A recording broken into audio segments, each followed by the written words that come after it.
کہ اگر ماہ مبارک رمضان میں کسی نے قرآن کی ایک آیت پڑھی ہے بس، لیکن اللہ کا رسول اگر اعلان کر دے تو پھر اب اس سے زیادہ معتبر تو نہیں ہو سکتا۔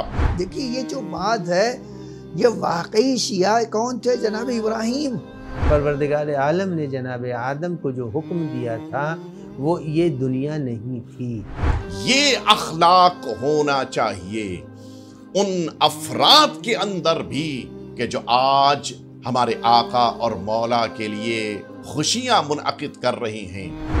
اس روایت میں یہ جملہ آتا ہے ان ذالک یکون عند خروج یہ اسلام۔